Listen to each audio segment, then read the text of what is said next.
Hi అండి, welcome to my channel దేవి కడలి. ఈరోజు మీ అందరికీ నేను చాలా ఎంతో ఈజీగా చేసుకునే వడాపావ్ రెసిపీ చూపెడుతున్నానండి. స్ట్రీట్ స్టైల్లో రెసిపీ ఇది. చాలా ఈజీగా చేసుకోవచ్చు, చాలా తొందరగా అయిపోతుంది.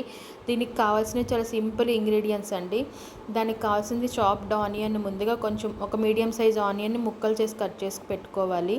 తర్వాత అల్లం వెల్లుల్లి ముక్కలు, కొత్తిమీర, టమోటా, స్వీట్ కార్న్, క్యాప్సికమ్ ఇవన్నీ చాలా చిన్న చిన్న ముక్కలుగా కట్ చేసి పెట్టుకోవాలి. తర్వాత మనం బాండీ పెట్టుకొని స్టవ్ మీద దాంట్లో కొంచెం నెయ్యి, కొంచెం బటర్ వేసుకోవాలి. ఆయిల్తో అయితే అస్సలు బాగోదు. పూర్తిగా నెయ్యి అయినా వేసుకోవచ్చు, పూర్తిగా బటర్ అయినా వేసుకోవచ్చు. బట్ రెండు ఫుల్గా అవే, ఎందుకంటే నేను అది కొంచెం ఇది కొంచెం వేసాను. బటర్ మెల్ట్ అవుతుంది అనిపించగానే దాంట్లో కొన్ని వెల్లుల్లి ముక్కలు వేసుకోవాలండి. వెల్లుల్లి కొంచెం బ్రౌనిష్లోకి వస్తుంది అనిపించగానే ఇమీడియట్గా వెంటనే అల్లం ముక్కలు వేసుకోవాలి. రెండింటిని ఒక్క 20 సెకండ్స్ అలా కొంచెం వేగుతున్నాయి అనిపించిన తర్వాత దాంట్లోని మనం ఆనియన్ ముక్కలు వేసుకోవాలి. ఆనియన్ వేసుకున్న తర్వాత ఆనియన్ మాత్రం కొంచెం బ్రౌనిష్లోకి రావాలండి. ఆనియన్ దగ్గర నిలబడి వేపితే మనకు తొందరగానే బ్రౌన్ కలర్లోకి వచ్చేస్తుంది. ఆనియన్ వేసి బాగా వేపిన తర్వాత ఇక్కడే మనం ఈ లెవెల్లోనే సాల్ట్ వేసుకోవాలి. ఎందుకంటే సాల్ట్ వేస్తే కనుక ఈజీగా అన్నీ తొందరగా మగ్గుతాయి వెజిటేబుల్స్ అన్నీ. అందువల్ల ఇక్కడే మనం సాల్ట్ వేసుకోవాలి. సాల్ట్ దీనికి నేను చెప్పిన మెజర్మెంట్స్కి అయితే సాల్ట్ మీకు ఒక 1 స్పూన్ సాల్ట్ పడుతుందండి. 1 టీ స్పూను. ఆ తర్వాత టేస్ట్ ప్రకారం మీరు వేసుకోవచ్చు. అది టేస్ట్ సరిపోకపోతే కనుక మీరు సాల్ట్ అప్పుడు యాడ్ చేసుకోవచ్చు సాల్ట్ని.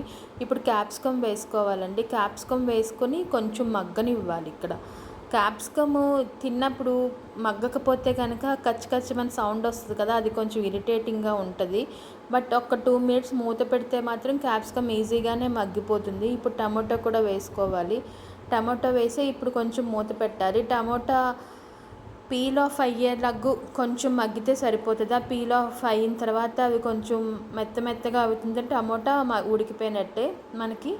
ఇప్పుడు ఒక 2 మినిట్స్ మూత పెట్టుకుందామండి. మూత పెట్టి ఒక 2 మినిట్స్ తర్వాత తీసి చూసేసి ఇప్పుడు మనం మిగిలిన ఇంగ్రీడియంట్స్ కూడా యాడ్ చేసేసుకుందాం దీంట్లోకి. ఇప్పుడు స్వీట్ కార్న్ యాడ్ చేసుకుందామండి. స్వీట్ కార్న్ ఇది ఫ్రోజన్ స్వీట్ కార్న్ అయినా పర్వాలేదు, మీకు డైరెక్ట్గా దొరికిన స్వీట్ కార్న్ అయినా పర్వాలేదు, ఏదైనా బాగానే ఉంటుంది. దీన్ని బాయిల్ చేసి పెట్టుకోవాల్సిన అవసరం లేదండి. జస్ట్ మనం గింజలు తీసేసుకొని ఆ స్వీట్ కార్న్ వేసుకుంటే సరిపోతుంది. ఎందుకంటే స్వీట్ కార్న్ మనం ఉట్టివి తిన్నా చాలా స్వీట్గా చాలా మెత్తగా ఉంటాయి. సో ఇలా వేసుకున్నా బాగుంటుందండి. ఇది మాత్రం వేడివేడిగా తింటే చాలా బాగుంటుందండి. ఈ పావు బాజీ, ఈ వడాపావు. ఇలా తిన్న తర్వాత ఇప్పుడు మ్యాష్ చేసి పెట్టుకున్న పొటాటో వేసుకోవాలి. ఈ పొటాటోని ఏంటంటే బాయిల్ చేసేసి పీల్ ఆఫ్ చేసి మ్యాష్ చేసి పెట్టుకోవాలి. అప్పుడే మనకు బాగా అన్ని వెజిటబుల్స్తోని అది కలుస్తుంది. లేకపోతే కనుక ముక్కలు అయితే మాత్రం అస్సలు కలవండి. మళ్ళీ మీరు పావు బాజీ చేసుకున్నప్పుడు ముక్కలు వేసుకుంటే బాగుంటుందండి. బట్ వడాపావుకి మాత్రం కంపల్సరీ పొటాటోని బాయిల్ చేసి పెట్టుకోవాలి. అప్పుడే ఇది బాగుంటుంది. ఇప్పుడు దీనికి సరిపడా కొంచెం చాట్ మసాలా, హాఫ్ స్పూన్ కూడా కదండి, అది పావు స్పూన్ చాట్ మసాలా, ఒక హాఫ్ స్పూన్ పావు బాజీ మసాలా వేసి బాగా కలపాలండి. దీన్ని కొంచెం పసుపు వేసేసి బాగా కలుపుకోవాలి. మనకి మొత్తం అదంతా ముద్దలా తయారవడానికి ఇలా ఉంటే మొత్తం మనకి డ్రైగానే ఉంటుంది. సో కొంచెం వాటర్ యాడ్ చేసుకుందామండి. ఇక్కడ మనం జస్ట్ ఎంతో లేదు, ఒక 2 టేబుల్ స్పూన్స్ అంత వాటర్ యాడ్ చేసుకుంటే కనుక అది మొత్తం ఇంకా వాటర్తో బాగా కలిసిపోతుంది. చూడండి ఎంత బాగుందో కలర్ఫుల్గా. ఇలా చేసుకుంటే చాలా బాగుంటుందండి.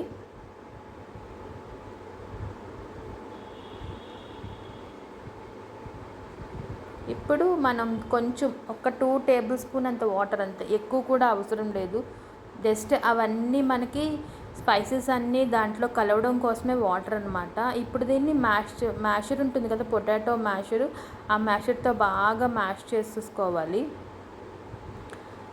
ఎందుకంటే స్వీట్ కార్న్ కొంచెం మ్యాష్ అవుతే ఇంకా బాగుంటుంది. పొటాటోలో ఏమైనా చిన్నగా ఏమైనా ఉండిపోయినా అవి కూడా మ్యాష్ అవుతాయి. ఇలా మ్యాష్ చేసుకుంటే చాలా బాగుంటుంది అనమాట.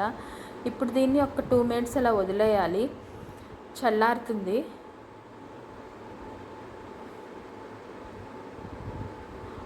బాగా కదిపి పైకి కిందికి బాగా కదిపేసి అంతా చూసుకొని ఇక్కడ మీరు ఈ లెవెల్లోనే ఉప్పు చూసుకోండి. ఉప్పు సరిపోకపోతే యాడ్ చేసుకోండి.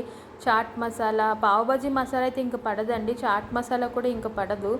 ఇప్పుడు ఒక నాన్ స్టిక్ ప్యాన్ పెట్టుకొని ఆ ప్యాన్లోని ఇక్కడ క్లిప్పు మిస్ అయిందండి ఆ రికార్డింగ్లోని పెట్టి కొంచెం నెయ్యి కొత్తిమీర వేసి పావు బాజీ బన్స్ ఉంటాయి కదా మనకి, వడాపావు బన్స్, ఆ వడాపావు బన్స్ రెండు వైపులా కాల్చుకోవాలి, నెయ్యితో కాల్చుకోవాలి. ఇప్పుడు ఒక బన్ పైన మనం కట్ చేసిన లేయర్ ఉంటుంది కదండి, కింద పార్ట్, ఆ పార్ట్ మీద ఈ పావు బన్ కోసం చేసిన కర్రీ ఏదైతే ఉందో అది పెట్టుకోవాలి. పెట్టుకొని దీని మీద చీజ్ తురుముకోవాలి. దీని మీద కొంతమంది ఆనియన్ స్లైసెస్, లేకపోతే cabbage slices and tomato slices ఇవన్నీ పెడతారు. బట్ నేను అవేమీ పెట్టలేదని డైరెక్ట్గా చీజ్ తురిమాను. చీజ్ కూడా నేను కొంచెమే వాడతాను, ఎక్కువ వాడను. సో కొంచెం చీజే వేసాను. మీరు కావాలంటే మీ టేస్ట్ని బట్టి చీజ్ ఫుల్గా వేసుకోవచ్చు. బట్ ఎందుకని నేను కొంచెం చీజే వేసాను. వేసి ఇప్పుడు దీన్ని రెండు వైపులా, ఇప్పుడు పైన కొంచెం నెయ్యి వేసుకొని రెండు వైపులా మంచి రోస్ట్గా కాల్చుకోవాలన్నమాట.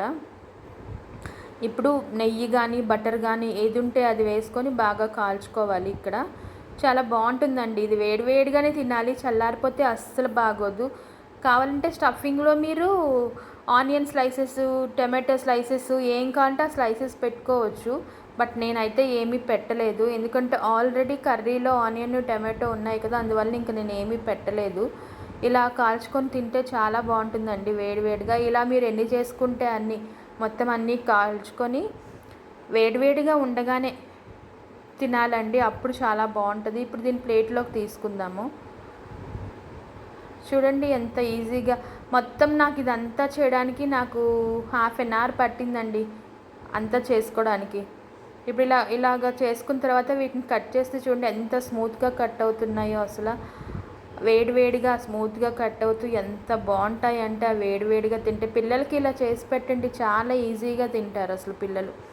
చాలా హ్యాపీగా నచ్చుకొని తింటారనమాట. ఇంతేనండి రెసిపీ. ఇలా చేసుకుంటే సరిపోతుంది. నా వీడియో నచ్చితే కనుక లైక్ చేయండి, షేర్ చేయండి, కమెంట్ చేయండి. మరొక వీడియోతో మంచి వీడియోతో మళ్ళీ కలుస్తాను. బట్ వీడియోస్ పోస్ట్ చేయడం లేట్ అవుతుంటే మాత్రం నాకు క్షమించండి. నా వీడియోస్ మాత్రం అందరికీ ఫార్వర్డ్ చేసి సబ్స్క్రైబ్ చేసుకోవడం మాత్రం మర్చిపోకండి. నా వీడియోని లైక్ చేయండి, షేర్ చేయండి, కమెంట్ చేయండి. థ్యాంక్ యూ సో మచ్ అండి. Thank you.